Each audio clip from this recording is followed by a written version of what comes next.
জাতীয় থেকে আন্তর্জাতিক, প্রান্তিক জনপদ থেকে নগর, চারপাশে ঠিক এই মুহূর্তে কি ঘটছে তা নিয়ে আজকের আয়োজন এখন চারদিক। পুরো আয়োজন জুড়ে সঙ্গে আছে আমি মেহেরিনানি। আজকের শিশুরাই হবে আগামী স্মার্ট বাংলাদেশের কারিগর, সবাইকে সেভাবে প্রস্তুত করতে হবে বলে মন্তব্য করেছেন প্রধানমন্ত্রী শেখ হাসিনা। সকালে নিজ সংসদীয় আসন টুঙ্গিপাড়ায় গিমাডাঙ্গা বিদ্যালয়ের বঙ্গবন্ধু কর্নার উদ্বোধন করে কথা বলেন তিনি। গোপালগঞ্জ সফরের দ্বিতীয় দিন সকালে টুঙ্গিপাড়ায় গিমাডাঙ্গা মডেল প্রাথমিক বিদ্যালয়ে শিশুদের সাথে নিয়ে বঙ্গবন্ধু কর্নারের উদ্বোধন করেন প্রধানমন্ত্রী শেখ হাসিনা। এ সময় এসব বঙ্গবন্ধুকে জানিয়ে শীর্ষক অ্যালবামের মোড়কও উন্মোচন করেন তিনি। পরে বেলা 12টার দিকে টুঙ্গিপাড়ায় মাল্টিপারপাস পৌর সুপার মার্কেট পরিদর্শনে যান সরকার প্রধান। সেখানে তাকে ফুল দিয়ে স্বাগত জানানো হয়। 2023 সালে 36 কোটি টাকা ব্যয় নির্মিত এই মার্কেটটি বিভিন্ন কাজে ব্যবহৃত হবে। বিকেলে জাতির পিতার সমাধিতে শ্রদ্ধা নিবেদন শেষে ঢাকার উদ্দেশ্যে রওনা দেওয়ার কথা রয়েছে প্রধানমন্ত্রী শেখ হাসিনার।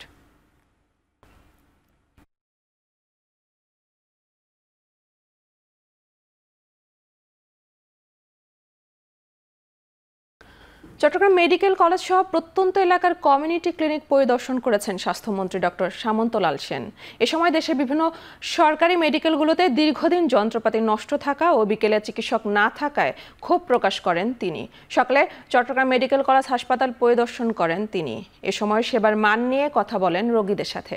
এরপর হাসপাতালের সার্বিক সমস্যা, নষ্ট হওয়া যন্ত্রপাতি ও চিকিৎসা সেবা নিয়ে বৈঠকে বসেন চিকিৎসকদের সাথে। চট্টগ্রাম মেডিকেলে এমআরআই, এক্সরে সহ নানা মেশিন নষ্ট থাকায় চিকিৎসা সেবা ব্যাহত হচ্ছে বলে মন্ত্রীকে জানান চিকিৎসকরা। এর আগে চীনের অর্থায়নে 285 কোটি টাকায় নির্মিত হতে যাওয়া চট্টগ্রাম মেডিকেল হাসপাতালের বার্ন ইউনিটের স্থান পরিদর্শন করেন তিনি। এ সময় তিনি বলেন, চলতি মাসের মধ্যেই বার্ন ইউনিটের ভিত্তিপ্রস্তর স্থাপন ও সেপ্টেম্বরে নির্মাণ কাজ শুরু হবে।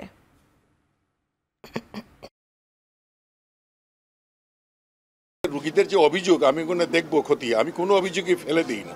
যে কোনো অভিযোগই হলে আমি সেটা দেখবো। এখানে রোগীদেরকে চিকিৎসা ব্যবস্থাটা ভালো করতে পারি, তাহলে ঢাকা শহরে গিয়ে রোগীদের ভিড় হবে না, চট্টগ্রাম শহরে বিকনা। সার্বিক বন্যা পরিস্থিতির উন্নতি হয়েছে সুনামগঞ্জ ও হবিগঞ্জে। কমছে নদীর পানি। যদিও হবিগঞ্জে কিছু জায়গায় হাওরে পানি ঢুকছে, তবে বন্যা পরিস্থিতির পুরো বিপরীত চিত্র জামালপুর ও বগুড়ায়। উজানের ঢলে বৃদ্ধি পাচ্ছে পানি। পানিবন্দী রয়েছে কয়েক লাখ মানুষ। পানিবন্দী অবস্থা থেকে মুক্তি মিলেছে সুনামগঞ্জের নিম্নাঞ্চলের বানভাসী মানুষের। ভারতের চেরাপুঞ্জিতে বৃষ্টি কম থাকায় সুরমা, কুশিয়ারা, চেলা, চলতি, জাদুকাটা ও বৌলাই নদীর পানি বিপদসীমার নিচ দিয়ে বইছে। আশ্রয় কেন্দ্র থেকে সবাই ফিরছেন ঘরে। এদিকে হবিগঞ্জের আজমিরিগঞ্জে কৈয়ার ঢালা স্লুইস গেটের ভাঙা অংশ দিয়ে হাওরে ঢুকছে পানি। তবে কুশিয়ারা নদীর পানি কমতে থাকায় বড় ধরনের বন্যার শঙ্কা কেটে গেছে। অপরদিকে জামালপুরের দেওয়ানগঞ্জের বাহাদুরাবাদ ঘাট পয়েন্টে যমুনা নদীর পানি বাড়ছে। এতে প্রতিদিনই বন্যার পানিতে প্লাবিত হচ্ছে নতুন নতুন এলাকা। তলিয়ে গেছে কয়েক হাজার হেক্টর ফসলি জমি ও রাস্তাঘাট।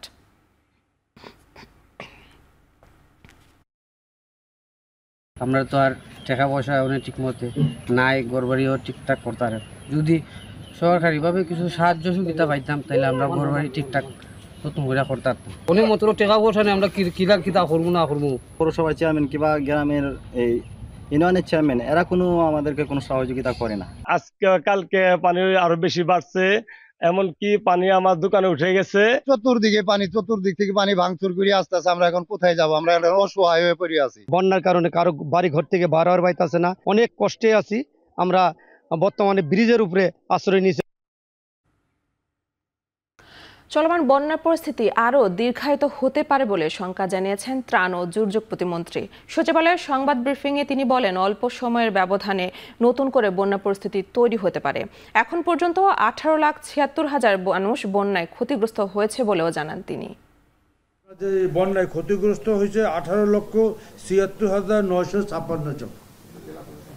এটা জেলা প্রশাসন থেকে তথ্য। কোন এলাকায় বন্যা হইতে পারে, কোন এলাকায় ভূমিধস হইতে পারে, কোন এলাকায় বজ্র বিদ্যুতের সম্ভাবনা, এগুলি কিন্তু আমাদের মন্ত্রণালয়ের আগে থেকে এগুলি গবেষণালব্ধ তথ্য আছে। ওই যে তথ্যের উপর ভিত্তি করে সারা বছরই আমাদের এই প্রস্তুতিটা থাকে এবং সেভাবে যখন যেটা এফেক্টেড, যেই দুর্যোগ যেখানে এফেক্টেড হওয়ার সম্ভাবনা, ওইভাবে আমাদের প্রস্তুতিটা থাকে, সেভাবে আমাদের। সরকারের উন্নয়নের কারণে গত ১৬ বছরে পার্বত্য চট্টগ্রাম বদলে গেলেও সেখানে শান্তি চুক্তি বাস্তবায়নে মূল সমস্যা ভূমি, আর এর সমাধান সময় সাপেক্ষ বলে মন্তব্য করেছেন আওয়ামী লীগের সাধারণ সম্পাদক ওবায়দুল কাদের। সকালে রাজধানীর বেইলি রোডে শেখ হাসিনা পার্বত্য চট্টগ্রাম ঐতিহ্য সংরক্ষণ ও গবেষণা কেন্দ্রের সপ্তাহব্যাপী পাহাড়ি ফল মেলার উদ্বোধন করে একথা বলেন তিনি। মন্ত্রী বলেন, ভারত আমাদের রাজনৈতিক বন্ধু আর চীন উন্নয়নের বন্ধু। পদ্মা সেতুর উন্নয়নে চীনা কোম্পানি কাজ করেছে, মেট্রো রেলে কাজ করেছে জাপান। এভাবে দেশের উন্নয়নের জন্য যেখান থেকে পাওয়া যাবে সেখান থেকে সহযোগিতা নেওয়া হবে বলে জানান ওবায়দুল কাদের। পরে মেলার স্টল পরিদর্শন করেন তিনি। পার্বত্য চট্টগ্রাম বিষয়ক মন্ত্রণালয়ের প্রতিমন্ত্রী কুজেন্দ্রলাল ত্রিপুরা, সংস্কৃতি প্রতিমন্ত্রী নাহিদ ইজহার খান, পার্বত্য চট্টগ্রাম আঞ্চলিক পরিষদের চেয়ারম্যান জ্যোতিরিন্দ্র বোধিপ্রিয় লার্মা সহ বিশিষ্ট ব্যক্তিরা এ সময় উপস্থিত ছিলেন।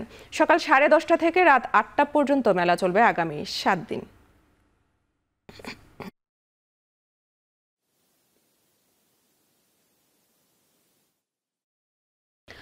বৃক্ষপ্রেমীদের পদচারণায় মুখর জাতীয় বৃক্ষ মেলা। এবারে বৃক্ষ মেলায় অংশ নিয়েছে সরকারি বেসরকারি 80টি প্রতিষ্ঠান ও নার্সারি। রাজধানী বঙ্গবন্ধু আন্তর্জাতিক সম্মেলন কেন্দ্র সংলগ্ন মাঠে 5 জুন থেকে চলছে মেলা। মেলায় আম, জাম, কাঁঠাল, লিচু, লটকন, ডুমুর, বেল, খেজুর, লেবু সহ বিভিন্ন প্রজাতির দেশি ফলের চাহিদা বেশি। মিলছে বিভিন্ন প্রজাতির বিদেশি ফল গাছও।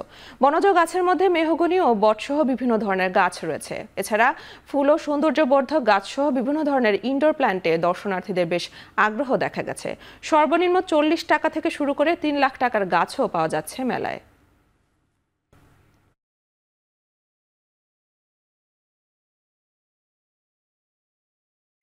এখন চারদিকে নিচ্ছে একটি বিরতি, ফিরছি একটু পরেই।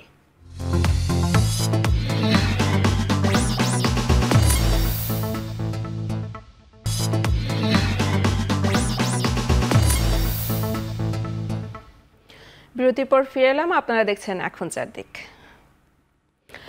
আদালতের ঘাড়ে বন্দুক রেখে সাধারণ জনগণকে ন্যায্য অধিকার থেকে বঞ্চিত করার পুরনো উপকৌশলেই শিক্ষার্থীদের ন্যায্য আন্দোলনকে দমাতে চাইছে সরকার। সরকারের এই চেষ্টা ব্যর্থ হবে মন্তব্য করেছেন বিএনপি মহাসচিব মির্জা ফখরুল ইসলাম আলমগীর।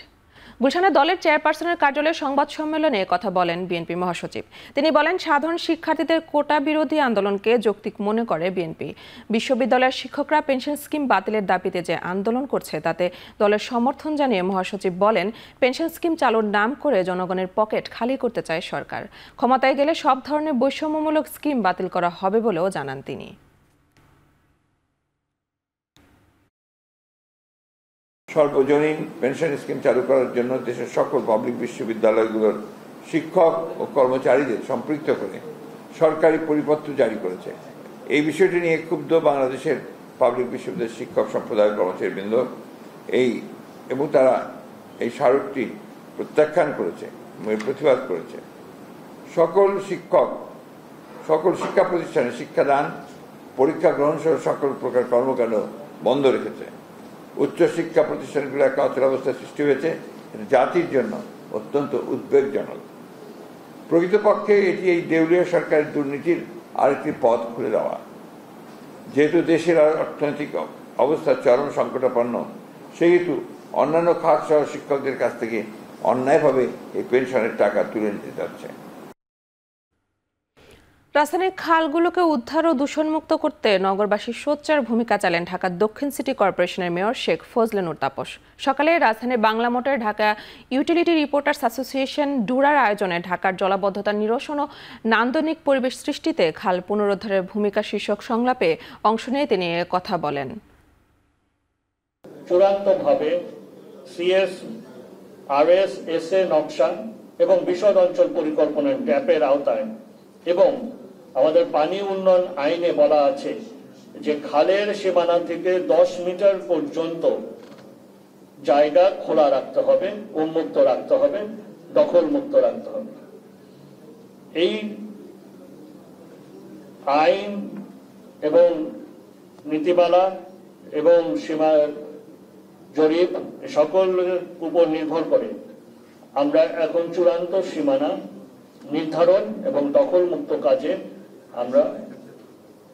কার্যক্রম আমরা গ্রহণ করছি। ইনশাআল্লাহ আগামী মাস থেকে, এই মাস অথবা আগামী মাস থেকে ব্যাপকভাবে সেই কাজ শুরু হবে। মৌলভীবাজারের শ্রীমঙ্গলে চা গবেষণা ইনস্টিটিউটে শুরু হয়েছে 6 দিনের প্রশিক্ষণ। চায়ের গুণগত মান বৃদ্ধির পাশাপাশি আন্তর্জাতিক বাজার বাড়াতে এই প্রশিক্ষণের আয়োজন। এ বিষয়ে বিস্তারিত জানিয়েছেন সহকর্মী এম এ হামিদ। আমি এই মুহূর্তে দাঁড়িয়ে আছি শ্রীমঙ্গল চা ইনস্টিটিউটের অডিটোরিয়ামে, যেখানে দেখতে পাচ্ছেন আমার পিছনে কিন্তু শুরু হয়েছে আজকের এই উদ্বোধনী অনুষ্ঠান। এটা হচ্ছে বাংলাদেশে এই প্রথম যে চায়ের গুণগত মান রক্ষার জন্য এবং দিনব্যাপী টি টেস্টিংয়ের জন্য যে কোর্সগুলো আছে সেগুলো করা হচ্ছে, এবং এখানে প্রায় 30 জন ম্যানেজার এবং সহকারী ম্যানেজার বাগানের অংশগ্রহণ করছেন। এবং এই সেশনের উদ্বোধন করেছেন চা বোর্ডের chairman major general Ashraful Islam. তিনি বলছেন যে চায়ের গুণগত মান ভালো রাখতে হলে অবশ্যই বাগান এবং বাগান ম্যানেজমেন্ট এবং শ্রমিকদের সাথে ভালো সম্পর্ক থাকতে হবে, এবং যে বাগানগুলোতে বাগান ম্যানেজার এবং শ্রমিকদের ভালো সম্পর্ক রয়েছে সে বাগানগুলোই কিন্তু গুণগত মানের চা উৎপাদন করছে এবং তারা মূল্য বেশি পাচ্ছে। চা বাগান এখন কিন্তু অনেকটাই কিন্তু ধ্বংসের দ্বার প্রান্তে এসে দাঁড়িয়েছে বলে জানিয়েছেন চা সংশ্লিষ্ট যারা রয়েছেন। তারা বলছেন যে এখান থেকে তুলে নিয়ে আসতে হলে অবশ্যই তাদেরকে সমন্বিতভাবে কাজ করতে হবে, এবং চা বাগানের যে সমস্যাগুলো আছে সেগুলো চিহ্নিত করে তারা কিন্তু কাজ করতে হবে। যদি এই সমস্যাগুলো চিহ্নিত করে কাজ করা যায় তাহলে সেটা তাদের জন্য লাভজনক হবে। অনেকেই বলছেন যে চা বাগানে প্রতি বছর যে 2.5 করে প্লান্টেশন বৃদ্ধির কথা ছিল সেগুলো এখন না করতে তাতে তাদের খরচ বেড়ে যাচ্ছে, কিন্তু চা বোর্ড বলছে না, এই উৎপাদন ব্যাহত করা যাবে না। চায়ের উৎপাদন বাড়াতে হবে এবং চায়ের উৎপাদন বাড়ানোর পাশাপাশি চায়ের গুণগত মান ধরে রাখতে হবে, এতে করে দেশের চাহিদা মিটিয়ে বিদেশে রপ্তানি করা যাবে। এই ছিল আমার কাছে মৌলভীবাজারের শ্রীমঙ্গলের চা টেস্টিং এবং প্রশিক্ষণ কেন্দ্রের সর্বশেষ। এখন চারদিকে নিচ্ছে আরেকটি বিরতি, ফিরছি একটু পরেই।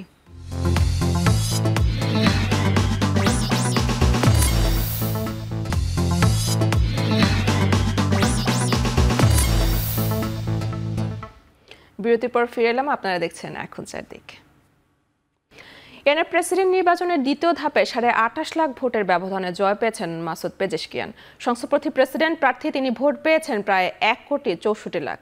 এতে করে ইসলামী বিপ্লবের পর চতুর্থবারের মতো সংসদপ্রার্থী প্রেসিডেন্ট বসতে যাচ্ছেন ইরানের মসনদে। রাজনীতির পাশাপাশি মাসুদ পেজেশকিয়ান পেশাগত জীবনে ছিলেন হার্ট সার্জন। 5 বারের এই আইন প্রণেতা দায়িত্ব সামলেছেন স্বাস্থ্য মন্ত্রণালয়ের। শুক্রবার অনুষ্ঠিত রান অফে ভোটার উপস্থিতির হার ছিল 49%। ভোটার সংখ্যা বাড়াতে নির্ধারিত সময় শেষ হওয়ার পরেও মধ্যরাত পর্যন্ত চলে ভোট গ্রহণ। গেল 19 মে হেলিকপ্টার বিধ্বস্তে নিহত হন ইরানের প্রেসিডেন্ট ইব্রাহিম রাইসি। তার উত্তরসূরি খুঁজতে 28 জুন চলে প্রথম দফার নির্বাচন। তবে কেউই 50% সহ ভোট না পাওয়ায় শীর্ষ 2 প্রার্থীকে নিয়ে নির্বাচন গড়ায় দ্বিতীয় ধাপে। ক্ষমতা বুঝে পেতে জীবনযাত্রার ব্যয় কমানো সহ ভূ রাজনৈতিক নানা চ্যালেঞ্জ মোকাবেলায় কাজ শুরু করে দিয়েছেন ব্রিটেনের নতুন প্রধানমন্ত্রী কেইর স্টারমার। অঙ্গীকার করেছেন যে মূল্যে পূরণ করবেন জনগণের প্রত্যাশা। এরই মধ্যে মন্ত্রিসভা গঠনের কাজ শুরু করেছেন কেইর স্টারমার, যেখানে উপপ্রধানমন্ত্রী হিসেবে নিয়োগ দেওয়া হয়েছে লেবার এমপি অ্যাঞ্জেলা রেনারকে।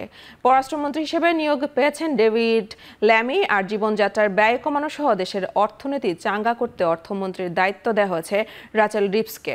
জোনাথন ডেনসলস পেয়েছেন বাণিজ্য মন্ত্রণালয়, লিজ কেন্ডালকে করা হয়েছে কর্ম ও পেনশন বিষয়ক মন্ত্রী।